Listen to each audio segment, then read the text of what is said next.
Streptococcus suis represents one of the major threats in swine. The first contaminations can occur during parturition, and the disease is prevalent in all types of production. It is characterized by septicemia, meningitis, and localized arthritis and endocarditis. The infection is difficult to control by vaccination. Successful treatment depends mainly on the proper selection of antibiotics and early individual treatment at the first clinical signs. Comparing the efficacy of amoxicillin with other antimicrobials against Streptococcus suis, amoxicillin is the best optimal choice for the treatment and control. And considering the PK/PD parameters of amoxicillin, Vetrimoxin LA can be considered as the best treatment of choice.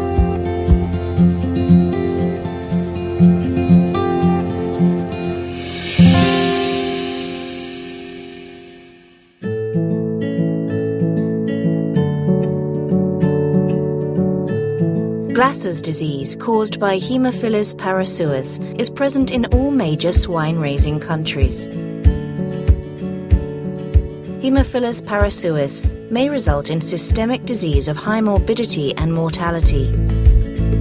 Classical manifestation is the septicemia, arthritis, fibrinous polycerositis, and in some cases, pneumonia. The appropriate use of antimicrobials is important in managing this infection. According to the rational use of antimicrobials and the ban on third and fourth generation cephalosporins, amoxicillin is considered the first line of treatment. Tulathromycin seems to be clinically ineffective for the treatment of systemic infection because of its PK/PD characteristics.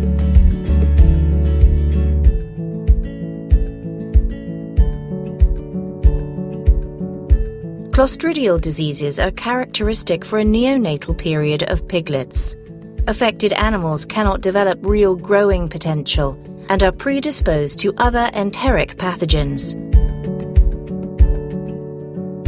Amoxicillin is considered an excellent drug to treat clostridiosis in piglets.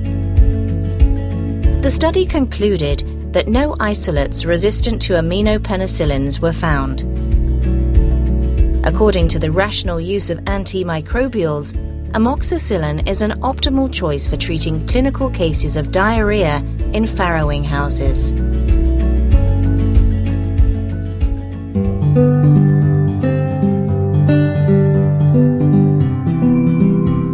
Beta-lactams are the most widely used family of antibiotics because of their extended spectrum of activity and low toxicity. Currently, the global rule is to limit the prescription of cephalosporins to avoid the selection for extended-spectrum beta-lactamase producing enterobacteria. However, aminopenicillins remain a mainstay first-line therapy in the treatment of a large variety of infections. Related to in vitro study, there was a rapid development of high-level resistance to cephalosporins. Results and discussion. Amoxicillin selects for mutants which have low-level resistance to amoxicillin and cephalexin and are susceptible to ceftiofur.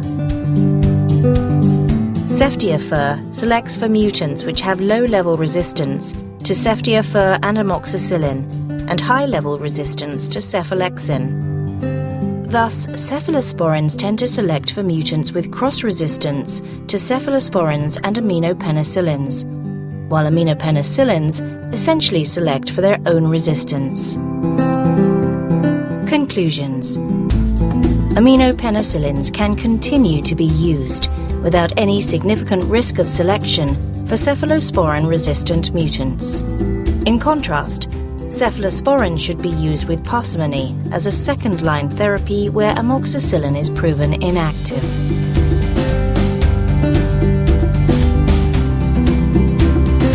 Vetrimoxin-LA is more efficacious against septicemic infections in piglets caused by Streptococcus suis and Haemophilus parasuis than tulathromycin.